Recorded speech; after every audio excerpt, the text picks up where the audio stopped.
Okay, here we go. I'm going to count us down in 3, 2.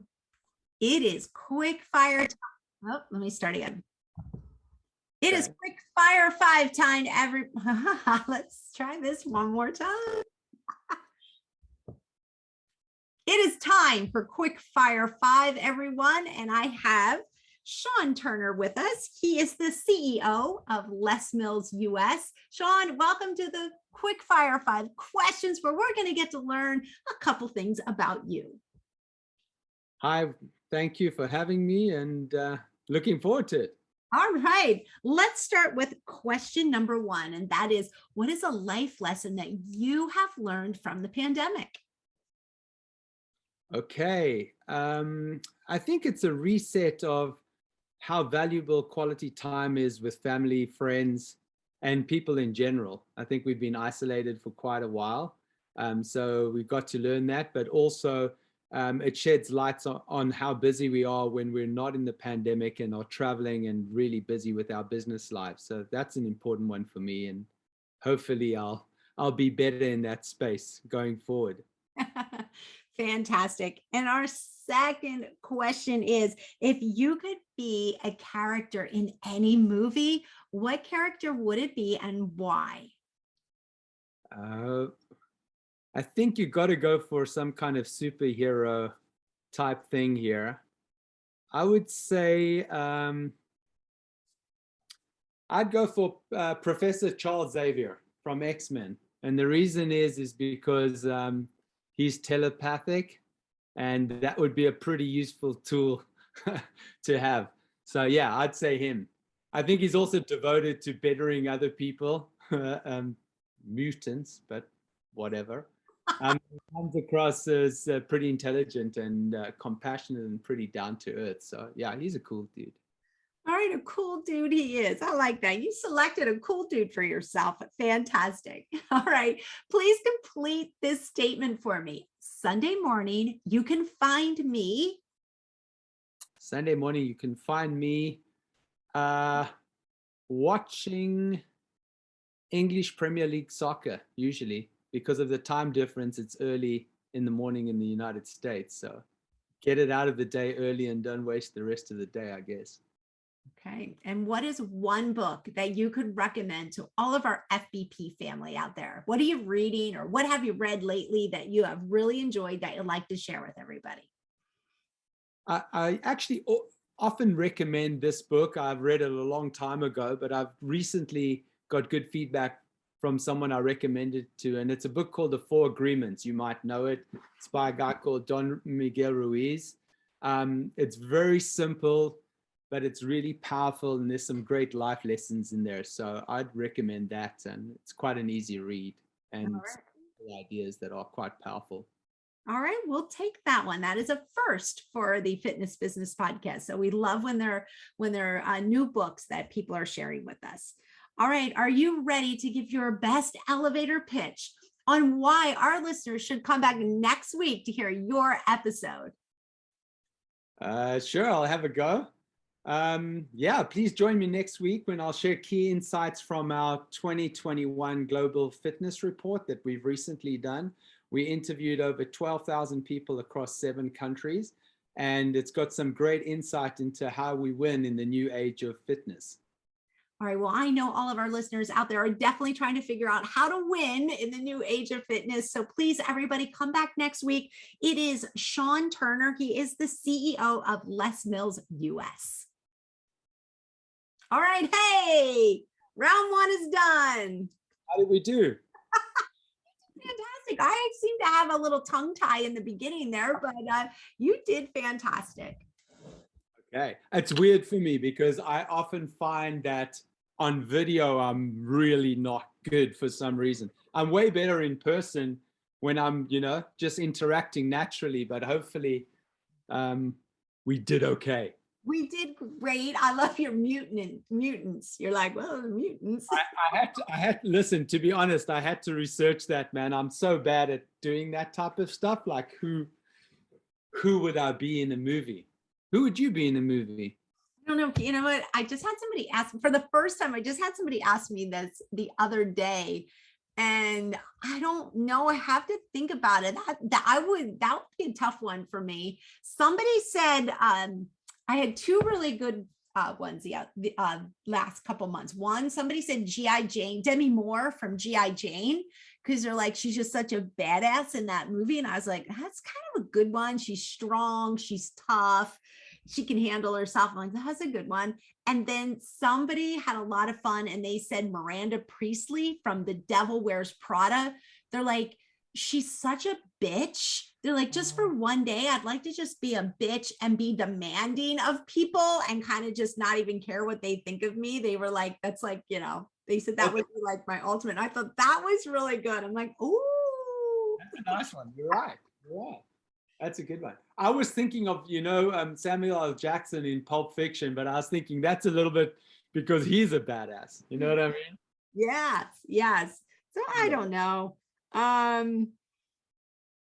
If I was a dude, I would want to be somebody like Will Ferrell, Vince Vaughn, like somebody funny. Those guys like just crack me up. Like Elf is just like, for me, I'm like, that is just hilarious. Like I love those guys that are funny all the time. Yeah, that's true too.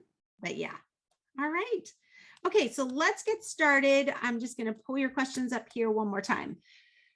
So we're going to talk a lot about the, before we get started, I just want to make sure we're all on the same page. We're going to talk a lot about the Les Mills Global Report, but something that I just had a little confusion that I need you to guide me on is when you talk about omnichannel, I'm not sure what you mean by omnichannel. You know what? My wife told me that the other day. She's like, what the hell is that? So it's more around hybrid. It's basically digital, the blend of digital and live. That's what the omnichannel means. So it's multi-channel. So a channel would be live online anywhere. So I'll try not to use that word. I'll try and use hybrid or blended, maybe. So what I'm actually going to do is I'm going to have you explain what omnichannel is. So I'm going to say, okay, before we get started, tell everybody what omnichannel is. Okay, that way if you use it, because you might be programmed to use it, we're all good. We all know what it is. Yeah, well, in the question 2, yes, in findings, I'm going to speak about it. Oh, okay. Okay, cool. All right. So what I could do is I can just say hybrid, or often known as omnichannel. Okay, that works.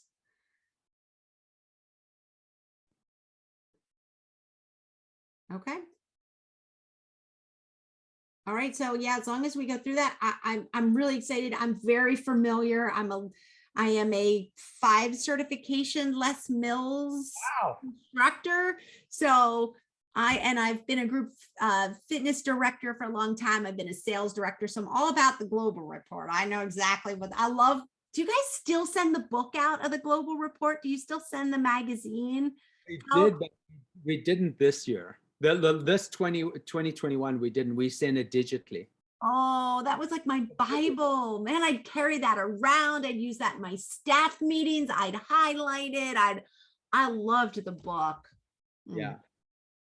But I'm like old school though, too. Oh, by the way, you've just reminded me, we could give them a link to download it. Oh, okay. I forgot about that, but hey, that's a great one. I'm still like upset over over Les Mills not sending out the CD with the little book of the routines. Do you remember when they would send you the CD with the book? I wasn't here yet, but I was on the club side, and I remember instructors getting it and being super psyched. Oh, that was like, yeah. So I'm still in that era. I show my age, I couldn't see it by how you look, so you can't tell. But it's nice that you still like some old school stuff. That's cool. I love old school Les Mills. I just can't. I'm telling you, I struggle changing. I love the old school. I just love the old school body pump. I really love the old school body combat. The old school body combat. And like, oh. Well, you know what I did yesterday? What? I just got an Oculus, Oculus Quest VR, and Body Combat's coming on there on the 3rd of February. Oh. So I was messing with it yesterday, and I'm going to test it tonight. If I can, I've hidden it here in my office because my kids are downstairs and they just want to have a go at it. Like they just like, give it to me. So yeah, it's going to be fun, but that will be fun to. So so I'm from the era of when Dan and Rachel were married, and I still think they're married, even though they're not married anymore, but I still say they're married because they are like, they just need to be married, those two. I didn't even know that. I didn't know that. I'm gonna have to call you up, Dori, to find stuff out about Les Mills that I don't know. So here's the thing, like, again, I'm just gonna. Dan Cohen and Rachel were married. Yeah. Really? You didn't know that? No, I didn't know that at all.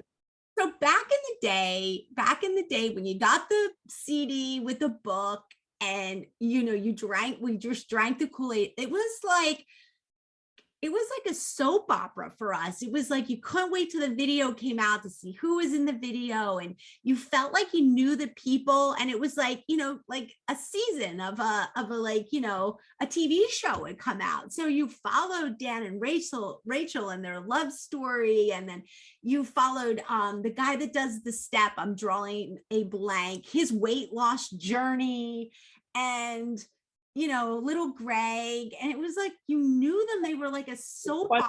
Funny you say little Greg, because my wife doesn't even know him and calls him little Greg. Anyway, little Glenn, sorry. Little Glenn, yeah.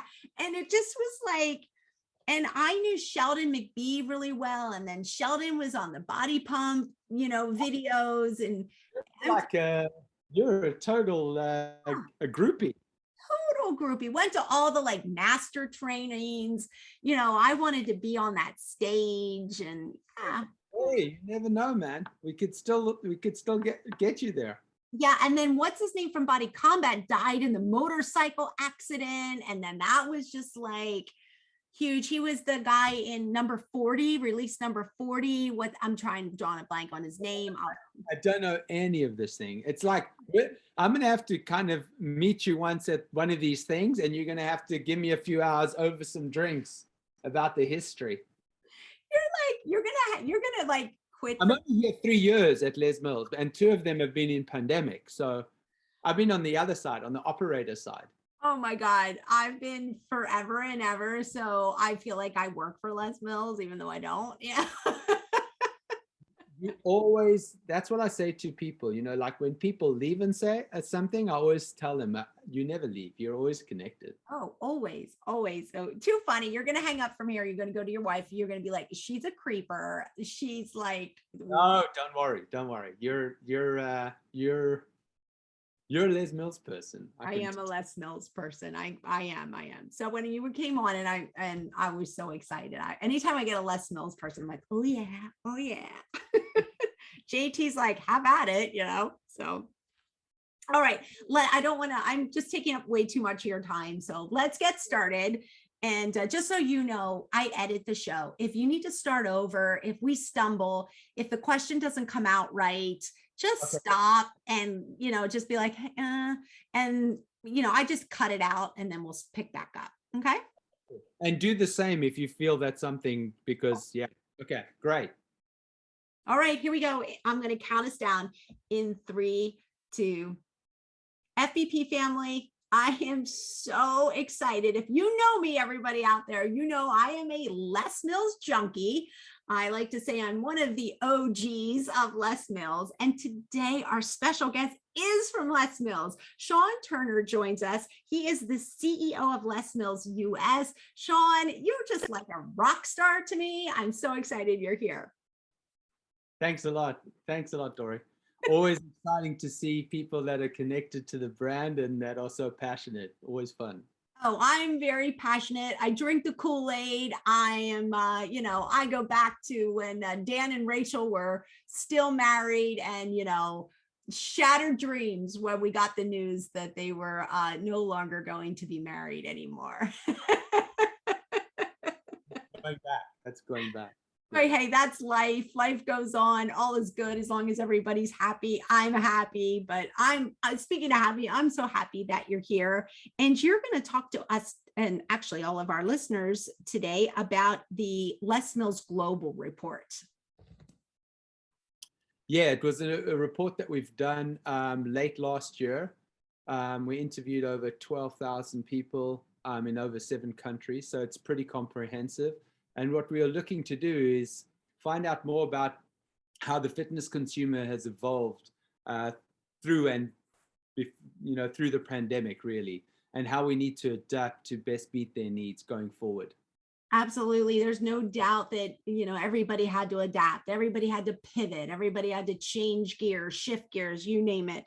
But I will say, and we laughed a little bit about this before we started recording, is, I asked you, because I'm out of the club right now. So do you still print the book and send the book? Because to me, when I got that book, A, it was like Christmas, and B, I carried that thing around, dog-eared the specific pages, took it to all my staff meetings. I think I had the thing memorized inside, outside, and upside down.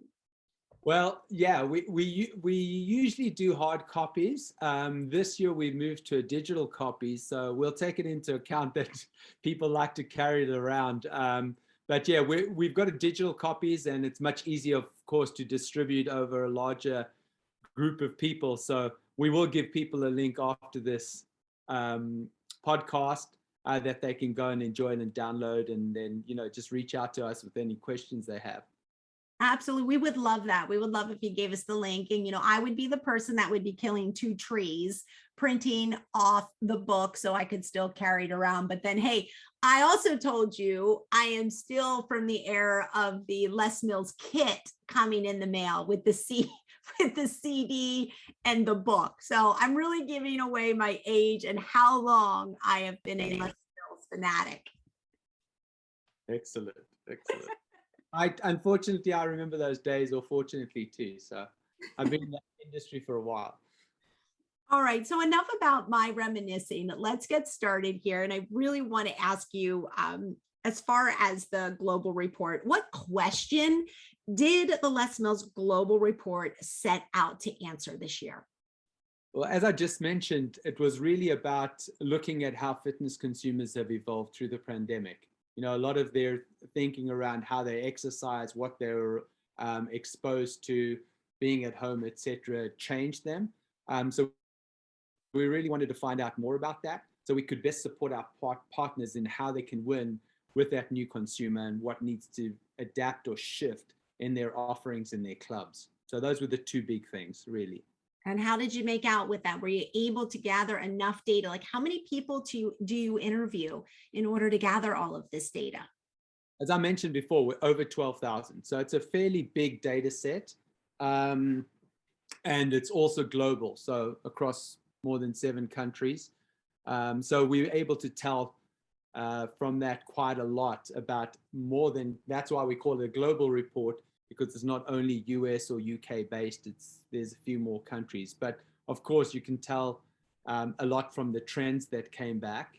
And there were some key themes in there for sure. So speaking of key things, I'd love for you just to talk a little bit about what were the key findings for club operators to consider? Well, the first big one that we found is that live exercise classes, etc., and group exercises back.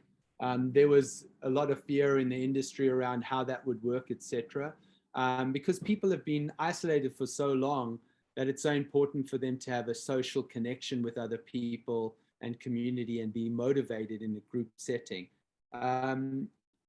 We saw that some occupancy rates from clubs that have got back to live were at around 120% of pre-pandemic rates. So some of them had actually got better occupancy than they had pre-pandemic. Of course, that's not across the board. Some people are still challenged in that space. But we find that, having clubs cater to that live audience is super important to recover quicker currently. So that was one of the big ones. Another one was that hybrid or digital and live offering is here to stay. A lot of people thought that that would be a fad and digital will only be used while people weren't in the club. But we're seeing more and more people are going to continue with digital workouts post-pandemic. I think the stat is around 80% say that they'll continue doing digital workouts post-pandemic. So it's really important for clubs to deliver a really high quality, what we call omnichannel, multi-channel experience. I know that's a bit of a buzzword now, but you'll probably keep hearing it because, as I say, it's here to stay. Few other things that stood out was that we realized that with people being isolated so long, people really desire contact, community, and a heightened social experience. So clubs should really look at how they, getting people back into the club with club events, using their teams to kind of drive greatest and more interesting social experience. So that was a big one as well. And then some things that shouldn't be surprising, but sometimes we forget about them, is that our people are really a great differentiating factor. So a lot of people in business, if it's in clubs or out of clubs, have seen that our people are truly our most valuable asset, and they really drive engagement in the club. So to allow people to re-engage past members and to help you acquire new and refer new members, your team is super important. And then the final big one we found was that more people are interested and aware of health than ever before. And because of that, there's a large group of people that desire to get started and are beginners in their journey in fitness. And that's a great opportunity for clubs. So thinking more about how we get them into the clubs, how we overcome some barriers and needs that they may have, and help them feel comfortable so they can start on that journey and be successful. All right. And just one more time, the word omni-channel. I know I even said to you, like, hey, can you explain omni-channel for me? I'm going to have you just repeat again the definition that Les Mills has come up with omni-channel. Well, I'm not sure if we have a definition, but it's out there and it's been around in digital marketing for a while. And it's just basically in our industry, it's really around about having a hybrid offering, meaning that you can access content in various forms in different channels. One would be live in the clubs, and another one would be digital, which would be online. And having a blend of those two is quite important to consumers these days.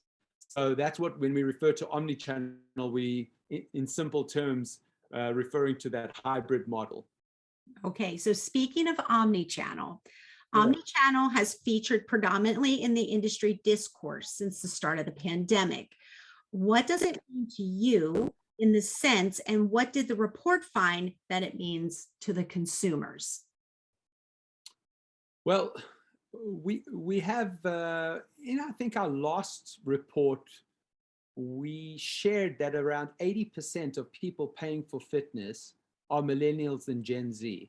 And what's really important to them is freedom, flexibility to be able to work out anywhere. And they've been pretty spoiled by most other brands that are out there that they have a brand affinity with. So that's a really important element of that finding. And a standout finding from the report is that those people, and the majority of people, want to continue with digital fitness once the live fitness returns or clubs opened, was at various periods around the world. And they seek a 60-40 split, meaning 60% live and 40% digital. So clubs are actually really uniquely positioned to be able to deliver this. And I think that that's what gives us such an advantage in the club space over digital-only competitors like Peloton, Apple, Google, and all the big players coming in for us. So I think that we're very uniquely positioned to deliver that. But of course, there are elements to that that have to be in place for you to deliver that successfully. Yeah, I work in an office during the day, and I'm still surprised how many of, and it's predominantly females, the girls still talk about the online fitness. Actually, today, as a matter of fact, two of the girls at lunch were like, well, I'm going to run home and get a quick workout in, because they do this 30 minutes, online fitness routine. So I'm always surprised. Just I'm an in-club person. I think just maybe again, I'm old school. I love to be in that club environment, but it's still strong with a lot of participants Well, out there. remember, people are still saying that live is the pinnacle, right? People in our report confirm that. And that's why we said at the beginning, at the top of the questions that you asked, that live is back. People really are looking forward to going back to a club, sweating with other people, getting that motivation and that contact with other humans. So live is still the pinnacle, but it's supported by digital, and therefore you need the blend. Yeah, for me, walking into that club and that beat of that music blaring, like that's a high for me. So it's like if I'm going to do the workout at home, it's like I have to turn the stereo up really loud, leave the house, and then like walk through the front door like I'm going into the gym in order to get hyped up. I'm like, yeah. All right. Well, for all of our club owners out there listening, what do most clubs do to nail the omni-channel experience and maximize the opportunities that this affords? Yeah, good question. And many people ask it. I think now it's probably really nailing the content side. I think that a lot of people started off with the MVP, like minimum that they could do in that space just to get by and keep their members engaged at home. But I think as the pandemic's gone on, the expectations of consumers has increased significantly. So it has to be a really premium offering. And I think we're in the age of content 2.0, we say often at Les Mills. So it's really important to have that super high quality content. But I'm not only speaking about that in the sense of digital. I think that clubs have to also double down on the live experience to really give them an edge, as I mentioned before, over some of their digital only rivals, right? Because there's a lot of competition out there. So our successful partners that we see doing well in this space, they really usually offer a high quality mix of in-club and out-of-club content. So in-club, they'd probably have really good live programming, that have live in-club virtual, so digital in-club, so to speak, which is quite popular now, especially with the challenges around distancing, etc. And it's also a great tool to kind of keep people engaged and expand your schedule, especially when it's challenging to fill your schedule right now because there's resource challenges, etc. So we see club partners using that. That's in club. And then out of club, you're looking at on-demand offerings, digital on-demand offerings, and live streaming out of their clubs. I think also an important thing to understand in that mix that we've seen is our partners often have a blend of a high quality brand partner in that space, which hopefully is us, but there's others out there. And then also they want to be promoting their own rock star instructors that are connecting with members all the time, because obviously their digital can also drive people back to live. And it's also a great way of accessing people to drive live growth from non-members that might see that quality content online. So a mix is important. Super important. We all know that, during the pandemic, the focus has been on technology. What is the role for our teams in the age of omnichannel? Yeah, team members, as I said earlier, it's come out that it's a super, super important part of being successful these days. So I think one of the things that we saw is dialing up the social experience has really been key to clubs' recoveries. Ones that have recovered well have really put on great events, and they really drive that area, because that's what people have really been missing during the pandemic and continue when we're going in and out all the time. So there's a huge role that teams and instructors can play in attracting new joiners and engaging them ongoing, and also motivating those members to stay longer in the club. So I think that they play a key role. For sure. And I'd love to just ask you this, because again, I told you I'm very familiar with the global report, but any other standout findings from the report? Yeah, we've got quite a lot of stats in there and that, but I won't give some of that stuff away in the smaller findings. But I think the biggest one is that, you know, a lot of people predicted that brick and mortar would die, and there were lots of major articles written on it by, you know, fairly respected magazines and journals. But, you know, it's clear from the report that gyms aren't dying. We believe that there's a super bright future for those who can adapt to the shifting consumer expectations.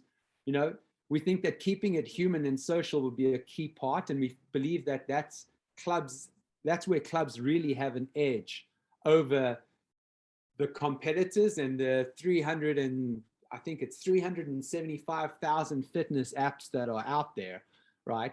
So we believe that that's important, and beginners, we feel there's a massive opportunities for clubs to grow. So reaching out, you know, well beyond the traditional 20% pool of members, you know, towards mass adoption. And I think we're in a really interesting time now where people are so conscious about health, wellness, mental health, that we can do some interesting stuff in that space. When I would get the book again, I would love to go through it and kind of rank like the top 3 things that just completely surprised me, whether it was a serious point or a silly point or whatever it would be. Is there one thing for you personally that you were really surprised over when the report was finished and you read through?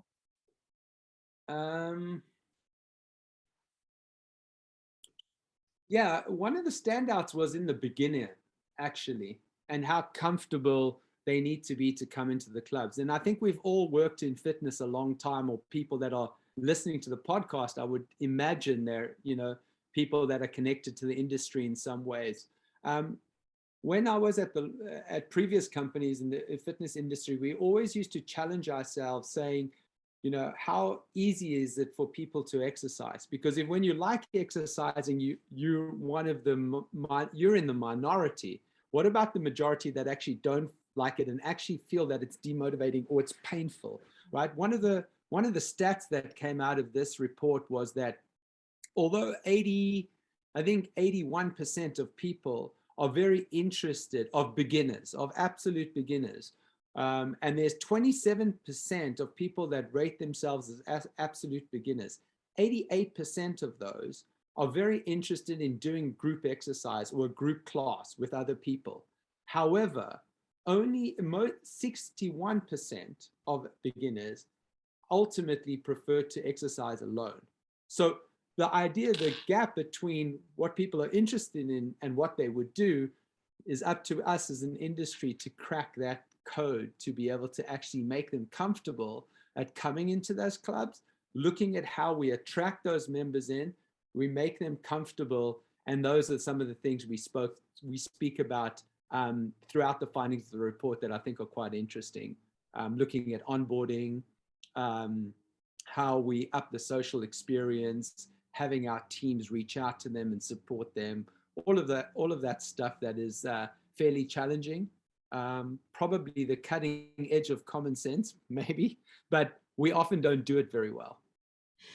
Yeah. So speaking of the code, for sure, we need to figure out how to crack the code. It's like the Da Vinci Code almost. It sometimes seems virtually impossible, and how to figure out how to get the large majority of people, like you said, that exercise is intimidating. It's painful. They're unmotivated. You know, they're nervous about coming into a club and being the new person. So definitely, for sure, we've got to crack that Da Vinci Code in the fitness industry. Now, I'm going to ask you one more question.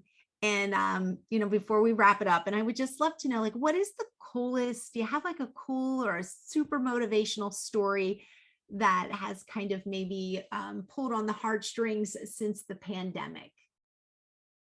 Wow. Super motivational story in the pandemic. I think there's quite a few.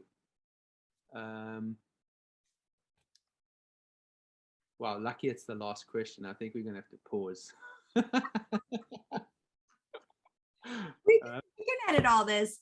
Do you have any story that you've heard? Anybody, like, I don't know, even if it's just maybe somebody that. I'm sure there's tons, but I probably I can't pick one right now. We don't have to. It's just a bonus question. Yeah. I'm wondering about, I think, yeah, super motivate. I should be able to do that, really, quite honestly. What else do you have as a final question that I might be? The last one. Anybody in the office?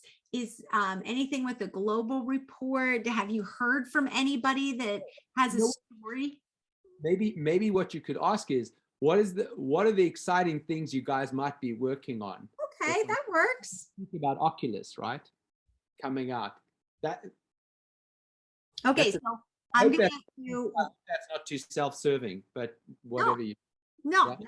Okay, so what are you most excited about, or what do you know that you guys might be working on currently? That's a good one. So how did we do up to now? Very good. We're doing great. Okay. All right, so we'll cut that piece out. I'm going to start over here, and I'm going to ask you, like, what's the most exciting things that Les Mills has coming out? Is that how you want me to rephrase it? Yeah. What do you? However you feel like. You're a pro, man. Okay. I'm not a pro. Okay, here we go. So I just have one last question before we wrap up here today. Love for you to share. We always like the scoop here, the inside scoop on the Fitness Business Podcast. What can you tell us that Les Mills has in store for the near future? For the near future, actually something pretty cool. We're actually going to release VR body combat program on Oculus Quest 2. And that should be launching, I think, in the US on the 4th of February, and in the time zones that are New Zealand, Australia, etc., and in between on the 3rd. So yeah, I've been playing with an Oculus. I have one at the back in my office. Super fun, and very exciting to see what's going to happen with VR. Virtual reality and fitness in the metaverse going forward. So we're pretty excited about it, and we'd love people to try it out. And definitely wherever you see us the rest of the year at events, etc., we'll give you a crack at doing body combat VR with the Oculus Quest 2. Okay, sign me up for that. I will be first in line for that. I have no problems making a fool out of myself. So sign me up for that. And did you say you have one hidden there in your house? Well, I have one, but of course I'm trying to keep it away from my kids who are crazy gamers. So I don't think kids, my excuse is kids below 13 shouldn't use those. That's the advisory on it. So kids are both below 13. So hopefully that will keep them away from it.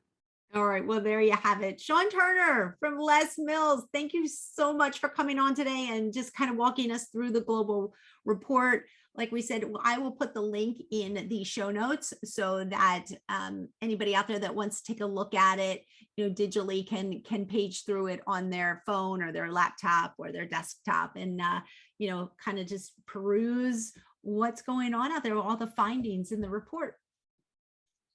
Great. Thanks a lot, Dori. Been fun. Absolutely. And see you soon trying body combat out. You got it. Thank you. All right, fantastic. That was a good question. I like that a lot. That was a great last question. All right, so we have one thing to get through yet. That's our Fitspiration question. And I'm going to ask you, what are your 3 top takeaways from the Les Mills Global Report? This can be things that you already touched upon.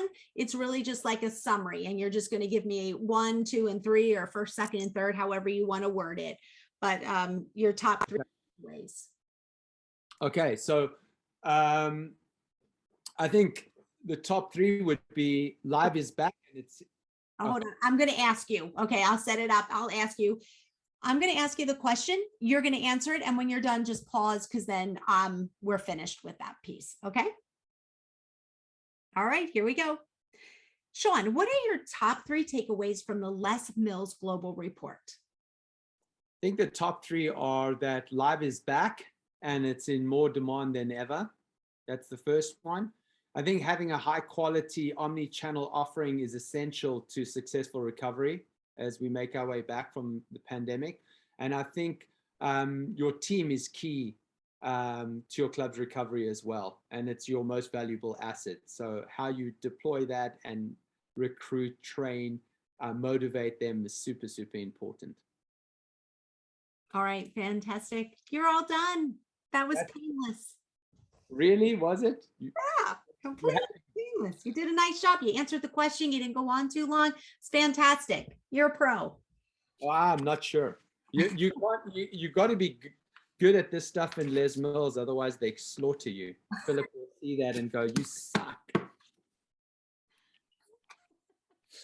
Dori, it's been fun. So how does it work now? Okay, so here's how it's going to work. We will let you know when the episode goes live.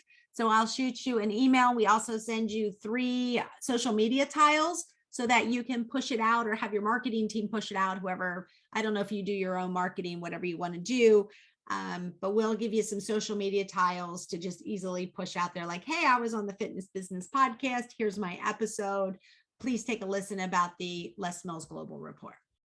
Okay, super cool. Okay. And I'll get Ashley, our marketing VP, or one of her team to send out the link so they can download the report. Yeah, I do need the link. That would be great. So if you could have her reach out to me, or I can send you a friendly reminder through an email to like, hey, don't forget to have Ashley send that. One question on that would be, generally, it sends them to a link where they have to put in their email to download the report. Is that cool? Okay, because we have lead capture on it, right? So generally we want to know who they are. Okay, that's beautiful. That's great lead generation for us. Okay, yeah, we'll take it.